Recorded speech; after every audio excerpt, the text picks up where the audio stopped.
Artificial intelligence is already changing the way veterinary medicine is practiced. They're using AI to screen radio X-rays in ways that maybe people just can't see. And that's helping your dog today. The future's here. Our dogs are already benefiting from AI in veterinary medicine. Dr. Kelly Diehl of the Morris Animal Foundation joins us to talk about that and so much more. Welcome to Dog Cancer Answers, where we help you help your dog with cancer.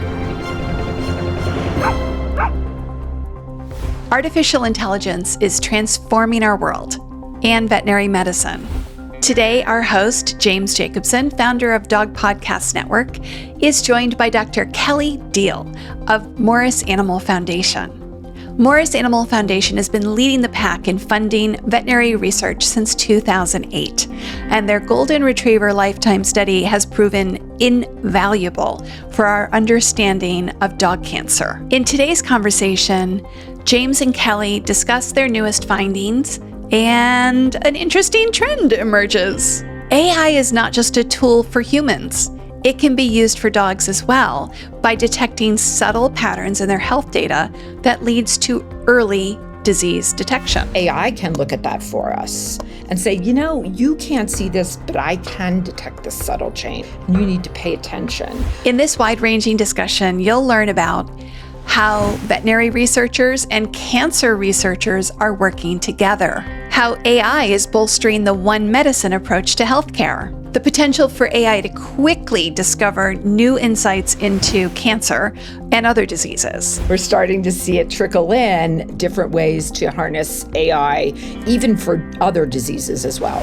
There's some speculation on how AI might impact the practice of veterinary medicine itself, especially when diseases are detected early, but we don't yet have the medical protocols in place to treat those diseases at those early stages. Today's show is for you if you're a dog lover, an AI enthusiast, or if you subscribe to that big idea of one medicine, which is the idea of how animals and humans and the environment are all impacting each other's health. Let's go to James Jacobson's conversation with Dr. Kelly Diehl of the Morris Animal Foundation.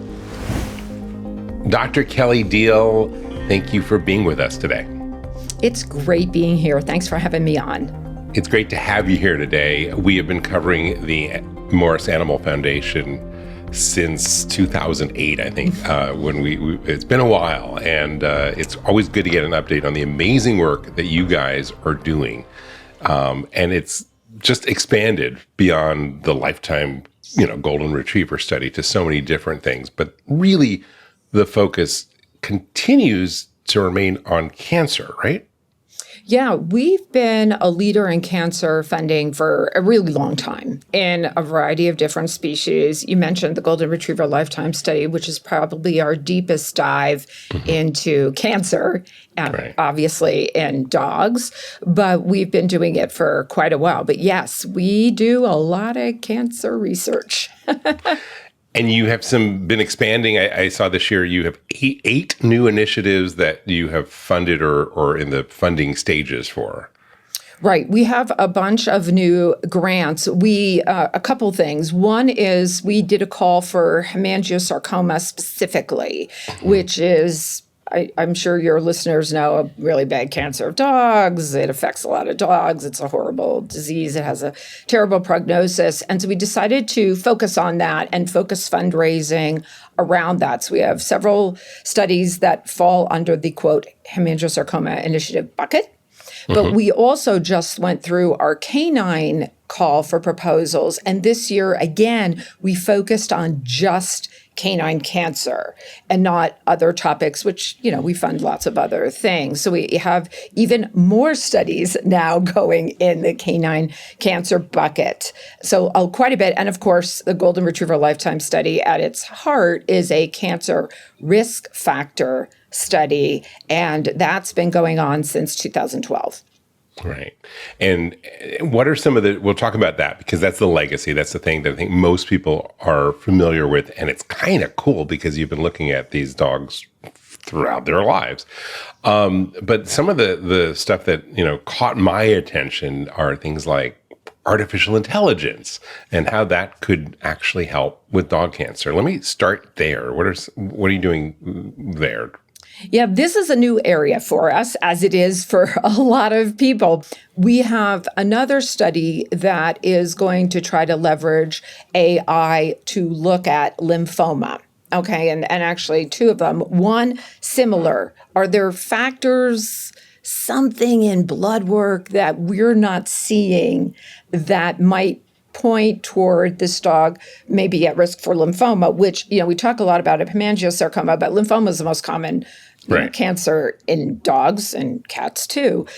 So that's very exciting. The other one is interesting because I think we all know or have heard about AI just having better eyes than we do, right? They're using AI to screen radio X-rays in ways that maybe people just can't see stuff.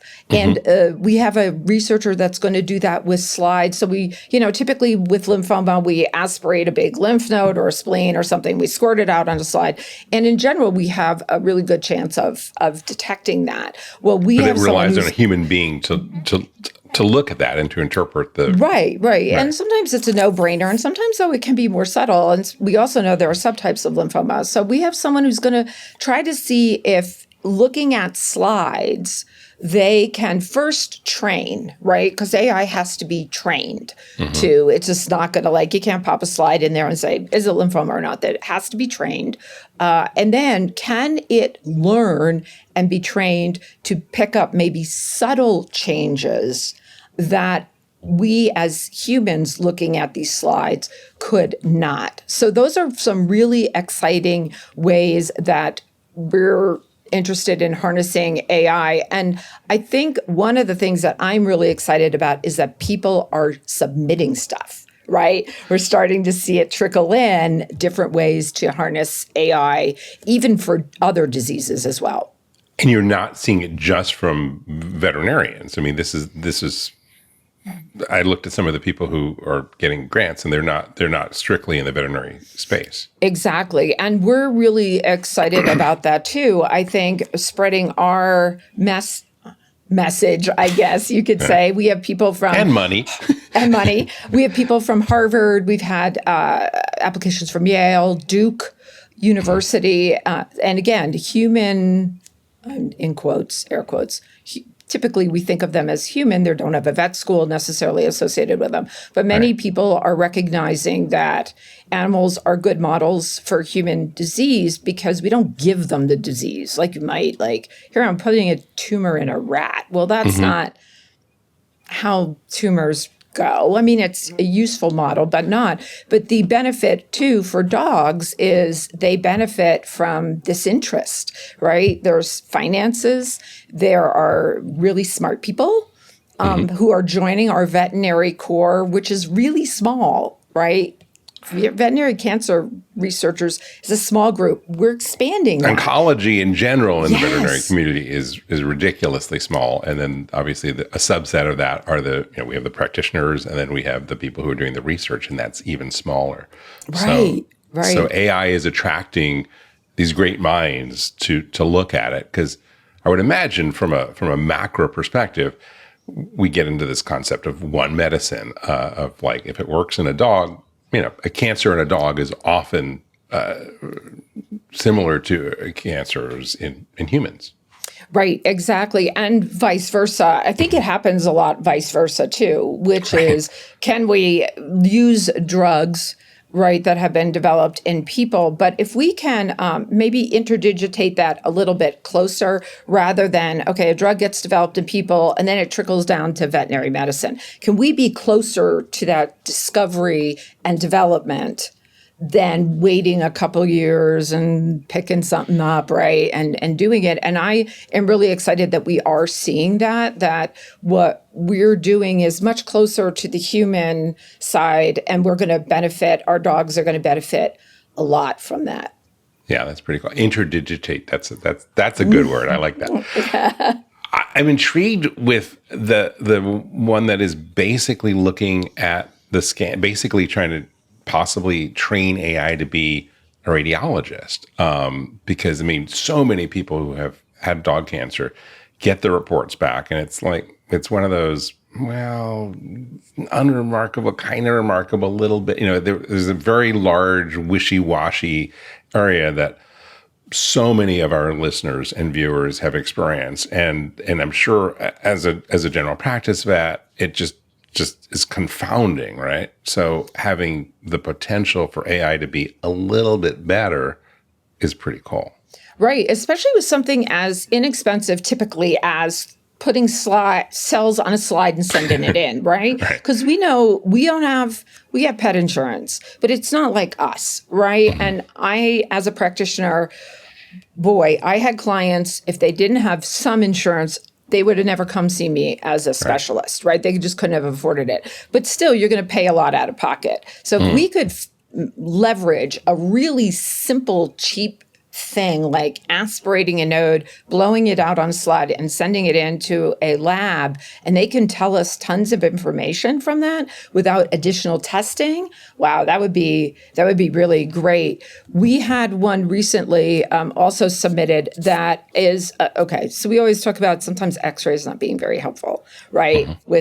In some cases, but they're cheap, they're easy. People have it in their practice, and there are people who are now looking at, well, maybe we should take a look at X-rays, which we blew off as saying, nah, we can't see anything, but give it to AI and train it. And maybe it can pick up subtle differences, again, that our eye, even with all the technology, if you've ever seen digital X-rays, it's really fun. You can like zoom in, you can zoom out, you can it's been great. It's been a great advance versus the old days where you're throwing the X-ray up on the thing. But suppose AI can look at that for us and say, you can't see this, but I can detect this subtle change. You need to pay attention.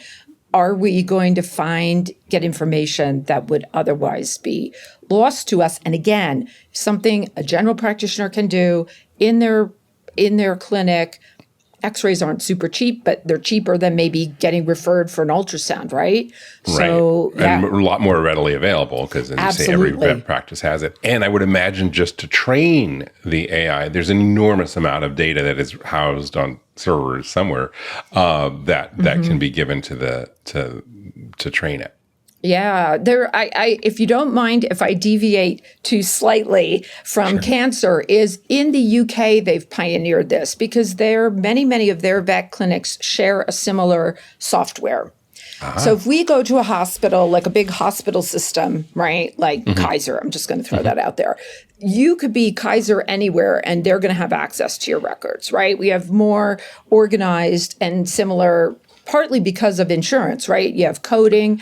Most vet practices, not integrated at all, even across veterinary hospitals in the United States. But in the UK, they often use the same software. So people in the UK are training AI. They're looking at a disease called Cushing's disease to pick up, because that can be a real bugaboo to find early. And the earlier, the better. And they've had some success training AI to look at very subtle changes in blood work, et cetera. And then the AI contacts the vet and says, hey, this dog may have some signs of hyperadrenocorticism. Have you thought about they could be an early case? And again, it's because they have this integrated system. They're looking lots and lots of data. But suppose we could do that for cancer. And drum roll, please. We actually have a project with the Royal Veterinary College in London, their Vet Compass group. And guess what they're going to do? They're going to look at some data from the UK on cancer, and they've also got study data from us. So are they looking at X-rays? Are they looking at blood work? What are they going to be looking at? Just data in general. Because we have obviously a lot of lifestyle data and blood work results and things like that. So they're coming at it. I wouldn't call it AI per se, but they're the AI folks. So they're just trying to just get a big giant database to try to look for so we have this database of dogs in the UK. Here we have this database of golden retrievers in the United States. and they develop cancer and they're being followed really closely. How about if we look at this big group and see if we can compare and find some commonalities that might actually identify real risk factors, not just in a closely studied group of dogs, but in a bigger group of dogs. So it's some exciting stuff, but their really risk factor, is part of their thing. To me, it's exciting. I mean, I get chills thinking about it because for the longest time we've joked that, dogcancer.com will be here forever until they find a cure for cancer. But with this really interesting stuff and early detection and the ability to amass all this data that is there, it is possible, sometime to really make giant strides because the computer is going to figure something out. So they're going to be looking at in Great Britain. And in the studies that are you helping to fund the British study? We are a little bit, and Boehringer Ingelheim is also they were one big animal pharmaceutical company. Right, they kind of jumped on board too to help fund it, but a lot of it is coming from us. And it I think of AI, and I also think of big data. And this is kind of big data. It's more of a big data project, but it is from the, again, I see them as kind of, again, interdigitated, right? And big data can really help us if it's analyzed properly. Right. It can really make a difference when you have thousands and thousands and thousands and thousands of dogs, right, that you can look at. And that's the first time we've been able to really do that. And do you see it having an impact in this interdigitization with some of the stuff that all the data that you've already collected through, say, the Golden Retriever study to look at? I mean, you have the data, but right now it's being analyzed ostensibly by human beings, right? Right. And it is. Training models in AI to look at, oh my gosh, they were eating this dog food and it was this supplement, and it was, I don't know, they used this lawn chemical company to, take care of their yard, and then we see a higher rate of this or something like that. Right. So all of that, because I think what we hear all the time, and I'm sure you hear, is what's the best diet? What did I do wrong, right? If my dog got cancer, is it genetic? I hear dogs in Europe don't get cancer.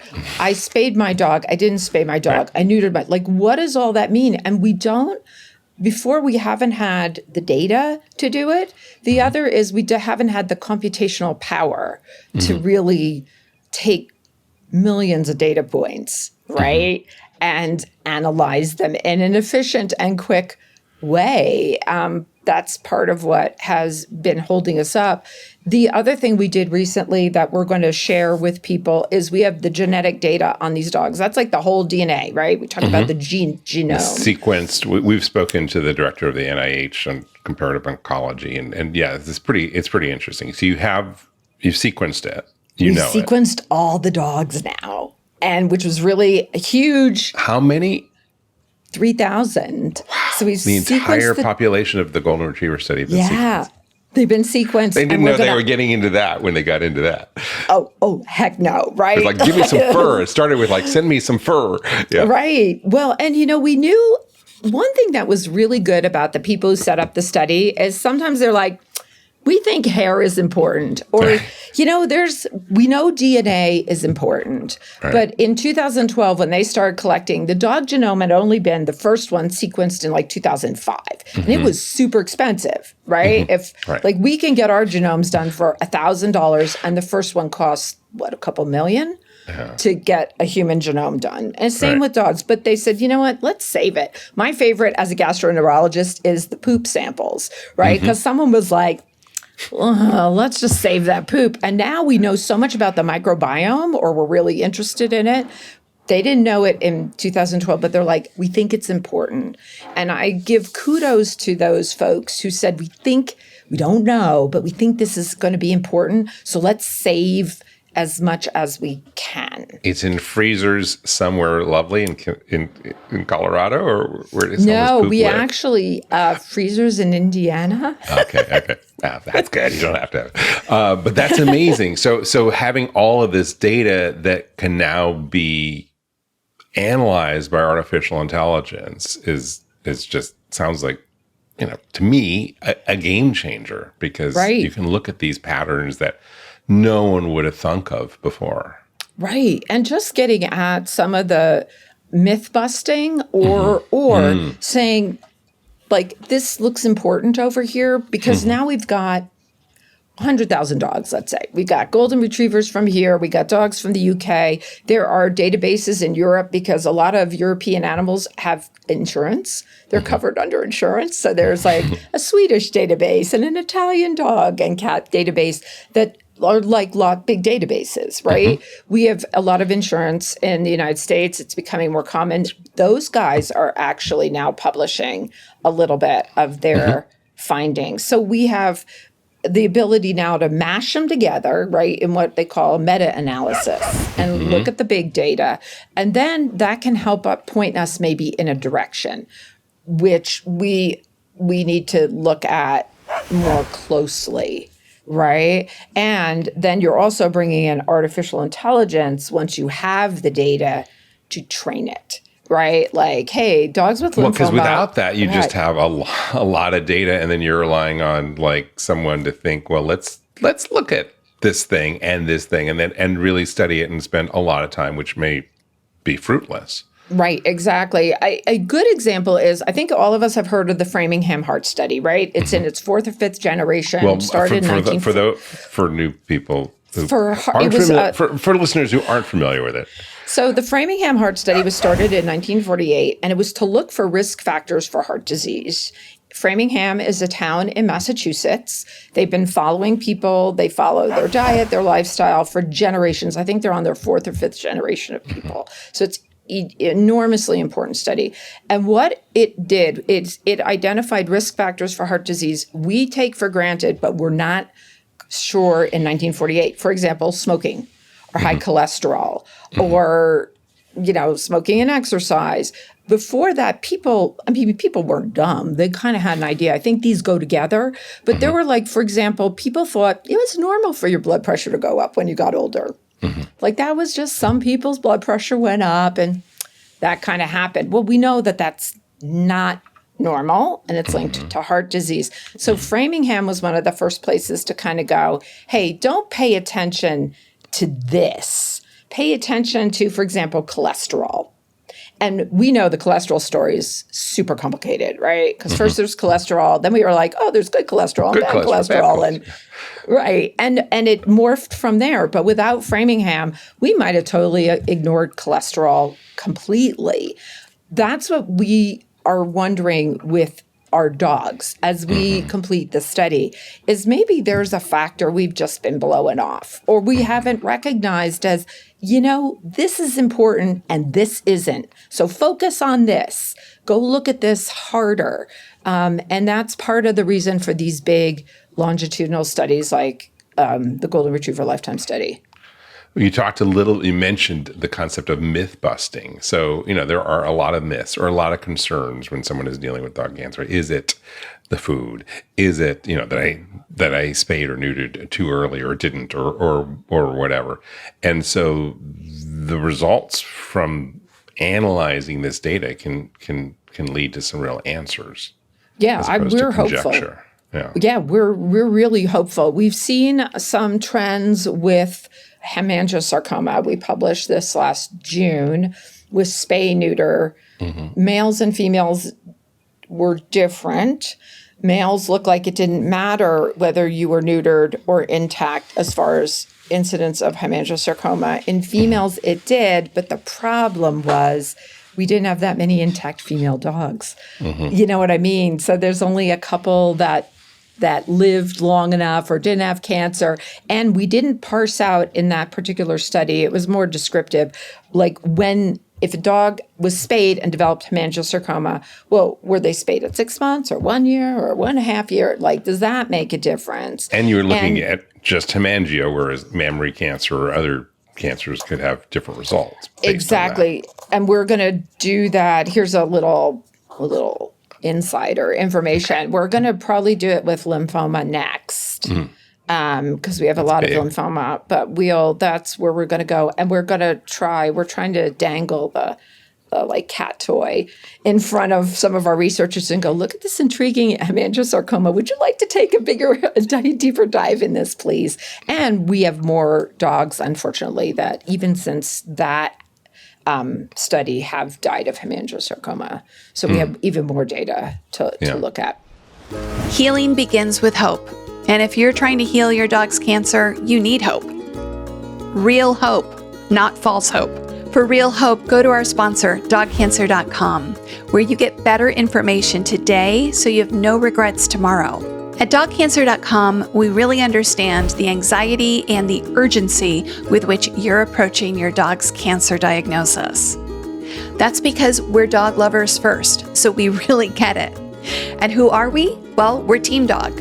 We are veterinarians, veterinary oncologists, cancer researchers, and science writers who are all dog lovers first and coming together to help you help your dog. So don't wait. Visit dogcancer.com to learn more. And now let's get back to our conversation with James Jacobson and Dr. Kelly Diehl of the Morris Animal Foundation. Does the lifetime golden retriever study end at a certain point, or is it just going to continue on? Good question. It was originally designed to end this year. In 2024. And so I have to give a little lecture on statistical power. So what we decided was we needed 500 diagnoses of certain cancers, right? And to adequately power the study. And what that means is 500 diagnoses is enough to make conclusions, right? Or at least make some pretty strong recommendations or pick up a risk factor. We anticipated those 500 diagnoses would be reached this year, 2024, end of study. Like that was going to be the end. We reached the 500 diagnoses last year, actually, which shows how many dogs get cancer who are Goldens, sadly. And it was decided probably a couple years ago, we're full steam ahead till all the dogs pass or drop out or whatever. So we got a few more years to go, which is awesome. So we're going to go for the lifetime. Which was wow. We did not anticipate. How many more from the original? How many more are still with us? How many senior dogs do we have? The average age is a little over 10 in the guys in the study, and we are unfortunately we just hit like the 1,500 mark. So half the dogs are gone, probably a little more than that. Not all are deceased. Some of those are withdrawn for some reason or what we consider inactive, but our inactive dogs can jump back in. Sometimes people move, things happen, life happens. We miss a year, we miss 2 years. It's a lot of work for the dog lovers in terms of visits to the vet and all that stuff, right? Yeah, it's really it's a lot. They're a dedicated group. I will tell you that. They are a very dedicated group. They have their own Facebook group. They are very dedicated. We've spoken to some of them, and it's an amazing group of the people who are associated with these heroic dogs. Right. Yeah. But it's a big lift for us. It's a $33 million study. And when you think over 75 years, we've given $160 million away in grants, that's 33 is like will be a big chunk, right? For us, it was a big commitment. I won't even tell you what we estimated at the beginning. It was way off. And then we had to increase it. It's been stable for 10 years now. But at first we were like, oh, it's only going to, I won't even say. It's going to cost this. Maybe it's going to cost this, because the other thing is you're storing samples for a long time. And those freezers in Indiana. Those freezers in Indiana cost quite a bit of money. And the other thing we found that we didn't anticipate is with technology improvements, people go, oh, I don't need that whole ml of blood. I only need half of it or a quarter of it to do my studies. So that's great in some ways, more sample, like it goes longer than originally anticipated. But we kept a lot of samples thinking people were going to need large volumes. So we have to keep those samples, right? And they're not inexpensive. Some of them are easy to keep. You put them in a refrigerator, basically. Some of them have to be very precisely stored with very temperature-controlled conditions, or they degrade. And those are the pricey ones. So, and this is all the funds that you guys dispense are raised privately, right? Pretty much, a huge chunk of it. We have some corporate partners that have given us money over the years, like Golden Retriever Foundation, for example, which is not corporate, but we have breed clubs. Like Golden Retriever Foundation provided a lot of money for us. The Morse family personally chunked up some money to get the study going. We have, Hills, which Purina, Elanco, but the vast majority for this study comes from private donations, which I think is also really important because you want to maintain scientific integrity, right? That because that's always called into question, like, oh, you got money from so-and-so. Are they directing you? And the answer is a firm no. We are independent. They may ask for samples or data, but they don't control like how we collect it or who we give it to or what we publish, even if it can be controversial. Let's talk about the sharing of data, because there are all these different entities now doing it. And, you look at One Medicine and you look at what you're doing with animals and you look at all these different things. How collegial is the, ecosphere where this scientists share this data? Is this something that like is easy to get from if someone else is doing a study, in the science community, or is it a little territorial? A little bit of both. That's why, when we decided to do the genetic sequencing ourselves so that someone wouldn't take it, sequence it, and say, that's mine. That's mine to look at. By doing it ourselves, and by ourselves, I mean, we had a researcher, we paid them. But you own the IP. We own it. Yeah. And so we can share it and be like, all people have to do is apply to us so that we know kind of where it's going. But then it's like free to share. And I am really excited about that. The other thing we see with a lot of our grants is people don't have enough cases, let's say at University of Florida. So they'll often bond together. And my experience compared to human medicine is that I think it's more collegial. It's a smaller group. People have personal relationships with each other. And I see a lot of different institutions maybe are focused in different areas. They're like, well, I don't want to compete with you. I'm going to focus on this and I'm going to focus on this. And I do see some sharing. And like I said, a lot of collaboration between institutions, like just to get case numbers, for example. Plus studies are expensive. Like they get money from us, but we're not the only, if you look at a study that's published, you're going to see Morris Animal Foundation, maybe an NIH grant in there, right? Other groups that have funded studies. So also by bonding together, sometimes you get a little bit more bang for your buck, right? You're bringing more assets and resources into the mix. So NIH is a part of some of these, which is U.S. What about international government agencies that study health? That's a good question. That's harder for me to answer, but I know that some of our international grantees are getting money from their governments, right? Okay. So again, they're cobbling funds together because we may give out, average study now costs well over $100,000 for a 2 or 3 year study, right? So I've seen in my 10 years here, things go from like $75,000 to $150,000 easy, right, for a 2-year study. Well, they're going to get how many dogs how many dogs go in a $100,000 study? It depends, right? Sometimes that's just a bench research. That's a 2-year in the test tube maybe stuff. But what we'll see is that people will get funds. It's really a $500,000 study.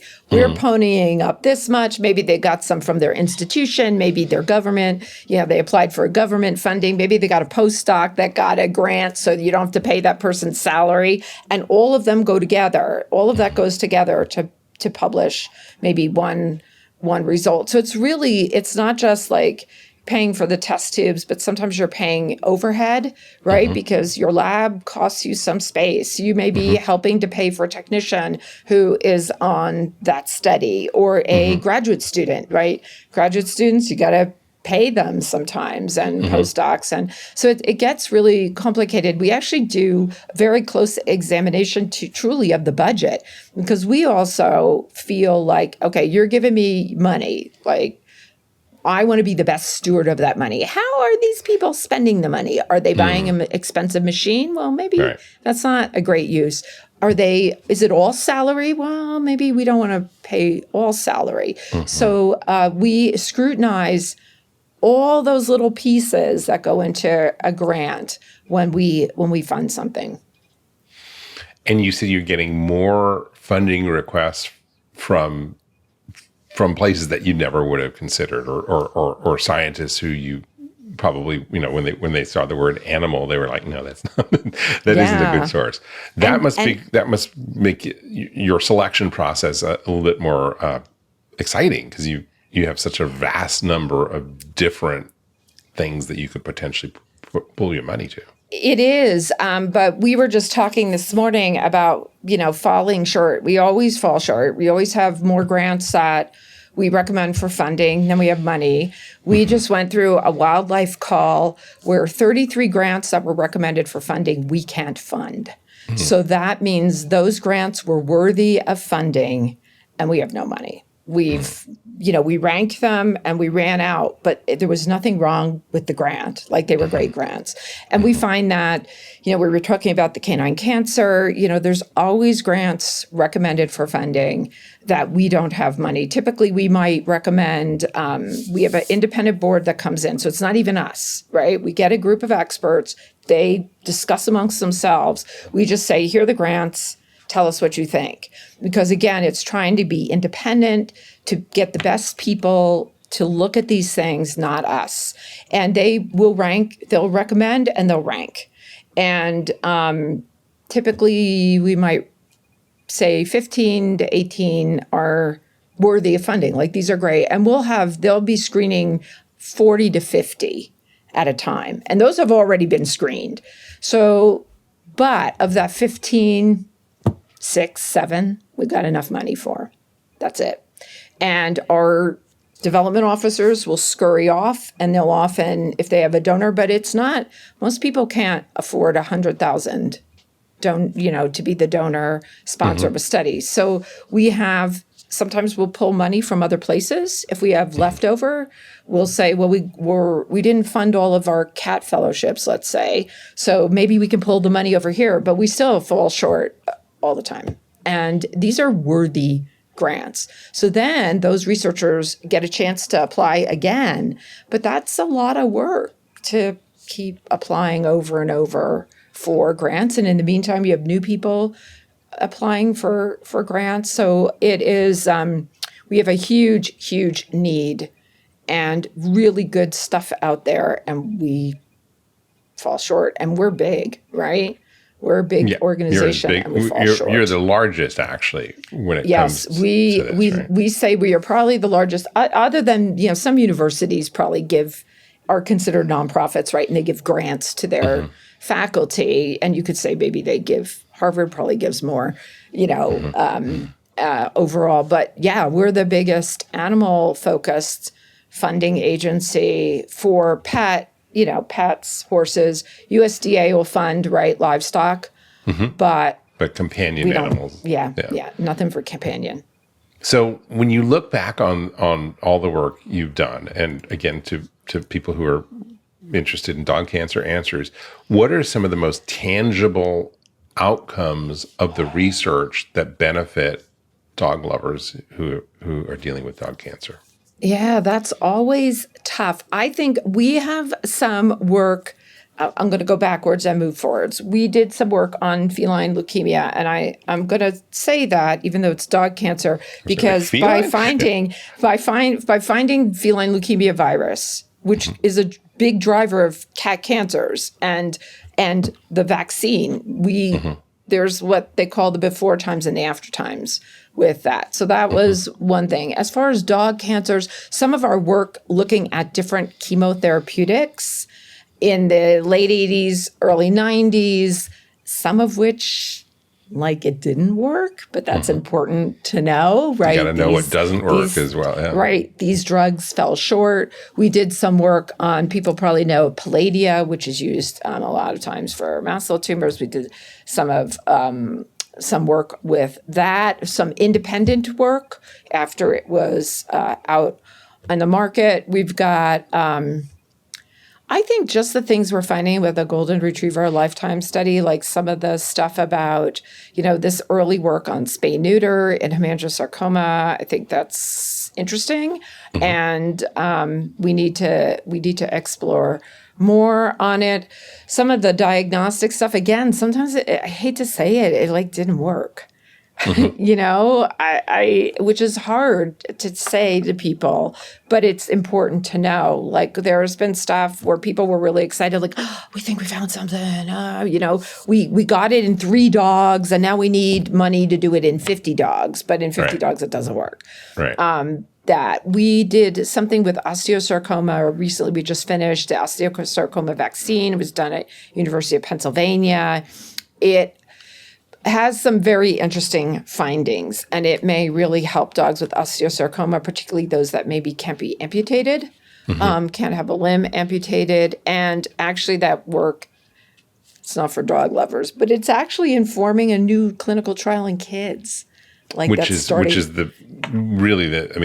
the only people who really get osteosarcoma. Similar to dog. Right. Yeah, right. This similar to dogs, right. Osteosarcoma is a lot more prevalent in dogs than in humans, and humans who get it tend to be children. Right. Adolescents. So that's that. So I think some of the, we did some diagnostic work with looking at different types of lymphoma that that's now pretty commonplace. We funded some of the research on that, but it's we'd like a big win. We'd like to find a big win right now, and we're hoping that the push that we're doing with hemangiosarcoma and really the gamble we took with the Golden Retriever Lifetime Study, right? Yeah. A big gamble will actually finally move the needle on some of it, because it hasn't moved in 30 years. Really, some of these, I don't need to tell people out there. I had a dog with lymphoma a few years ago, and I'm like, this is the stuff I was using back in 1992. And this is 2012, and we had zero, advancements. So to turn this back to AI and this data mining, and obviously what you basically expressed is that science is slow, and sometimes we're optimistic, but it doesn't pan out. But what you have been gathering and storing in Indiana and places like that is all of this data that I wonder, do you guys see an opportunity to go back and look at some of the things that you've considered in the past and reconsider them, but instead of having, your team of researchers do it, giving it to Hal, the AI? Yeah, see if we can, for sure. And that's where I think some of these big data sets can provide some information. And again, we have to train that AI, right? We can't just you can't just give it to it, but yeah. Right. But how do we what do we tell them to look for? Sometimes we don't even know, right? What patterns do we train the AI to say, here's what lymphoma looks like. The other thing that we are really excited about and has never been done before is to have sequential blood samples in dogs that have developed cancer, right? So we have them from when they were 6 months old to, let's say, 8 years old, and they develop cancer. And it's all the time. And we have a lot of people looking at that, right? They're like, pull me 100 dogs that have developed lymphoma. The other thing we can provide is controls, right? Because you got to have those controls. Like, I find something, is it in the control dogs? Age matched, sex, everything. That's I think something else we don't talk about is we can provide controls for people that you may not have at all. And we can pull those same time, and we send them off to a researcher. And we have several researchers who are looking at, I hate to use the term liquid biopsy because sometimes it gets its bad rap, but that's it, right? Yeah. Are there biomarkers in the blood way before we see anything that we just are missing and that we can see. So there's patterns, which is AI, right? AI can look for patterns, but there's also looking for biomarkers. But I mean, I'm wondering if you're applying the AI to kind of check the results that you've seen in the past, to like, because that was very human biased, and you know what I've discovered in AI in general is that you can, if you train it well and you ask it the right questions, you can get it to critique what you did and perhaps see new insights and new patterns that the person and the people, because this is not large numbers of people, may have missed or not thought of or considered. Is that part of what you're looking at? Not yet. Okay. So honestly, no, not yet. Okay. I think that will come as we have AI programs that are like, okay, we'll detect. We'll review your research. Yeah. Right. And so, but that would be really exciting, right? Because it's all about early detection and seeing patterns that but we don't recognize, like, oh, this red cell count changed a little bit, but it's within normal range, right? But that it's not. It's significant. Because it's readily, we accept it, standard of medicine. We accept that that's the normal range, but normal ranges in different countries varies in different. Right. Or maybe those changes, those subtle changes. And that's what, looping back to the stuff I told you about, the AI and the hyperadrenocorticism, is the AI was picking up like just these little changes, but taken as a collective, right? A pattern.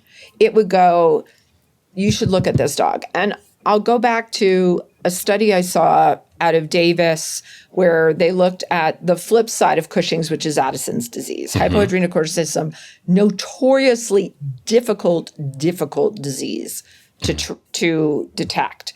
And at Davis, they started some work with, let's see if we can train the AI. Let's do AI. See if they can pick up. And we got all these dogs coming into the referral, they're a referral hospital. And so they trained the AI. They said, here's what a bad case of hypoadrenocorticism. These are all confirmed cases. Look what they look like. Here's all the data. Here's all the blood work. Here's the history, all of this. And then they said, okay, AI, they sicked the AI on every dog that came in the hospital, whether it was coming in for a broken toenail, a broken bone, suspicion for Addison's disease, heart disease, whatever. And the AI would go, I think you should go look at this dog. And I was in a section, a lecture where they put this up, and this is a group of internists, and they said, which of these dogs, and they put up the blood work and the history, and they said, which one of these dogs do you think has Addison's? And we're like, none of them. Like, would you do testing on any of these? And one of them that, like, they found Addison's in a dog that came in for like a hip surgery. Like, there is no way, just based on the patterns. And they tested and they're like, my gosh, this dog had this. So suppose we could get to that point with cancer. Like, these little changes you don't think are significant, we're wrapping a computer brain around, and guess what? We can recognize a pattern, and you need to go look. You need to start looking in this dog, or watching them at least, right? Because that's the other piece of AI that I've heard from folks is, okay, so we find this. We think we found something early. We think we found hemangiosarcoma. What do we do? Like, do we hit them hard with chemo? How invasive, yeah. Right. Is it invasive? Do we take their spleen out? Do we, you know what I mean? Like, what? And some of the people I've heard. And maybe this is where the AI enhanced imaging or analysis can come in and like. We would hope, but it's the one thing I've heard, not controversy, but people push back on. Okay, so we find this. Well, what do we do? Like, do we do something invasive? Is that, because then the next step is we're going to start giving dogs chemo, right? And we're going to decide, is it prolong their life? Does it make a difference if we pick it up at such a point? And, intuitively we might say yes, but I think we know there are cancers in people that they will sit and watch, right?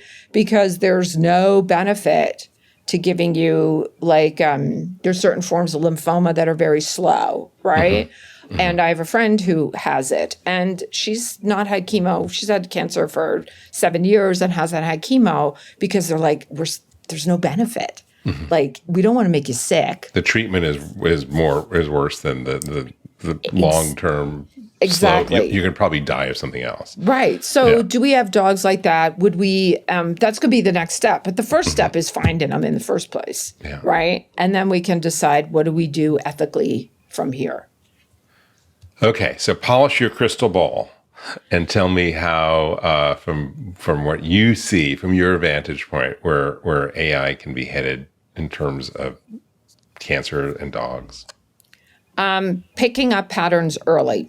And that entails us taking our pets in, and I am going to raise my hand as not always great at doing that, especially if you have difficult pets that hate the vet, right? But without that data, other than maybe lifestyle, I'm going to polish my crystal ball and say there may be some lifestyle risk factors. And that's the other thing. Those could be modified, right? The other thing we're looking for is modifiable risk factors. So if AI can say, don't do this, like I can pick up, then you're going to tell people who come in with their puppy, just like we tell them, do this dewormer, or you should do these vaccines, or whatever, or this is how we feed large breed dogs versus small breed dogs, or whatever, that we can tell people right off, right? These are things, risk factors, like, we know smoking's bad. We know secondhand smoke is bad for our animals, right? And has been associated, it's a little shaky, but still with cancer, especially in maybe cats. And pesticides, herbicides on lawns, right? There's some evidence that exposure to that is a problem. But we need more data that says, yeah, absolutely, you shouldn't do this. And that's what I'm hoping AI can tell us, is it can pick up a pattern looking at lifestyle, blood work, all these factors, diet, spay, neuter, and smash them together and say, here's what I recommend. And I am also going to stick my neck out and say it will be different for every breed of dog and size. There will be different recommendations for different dogs.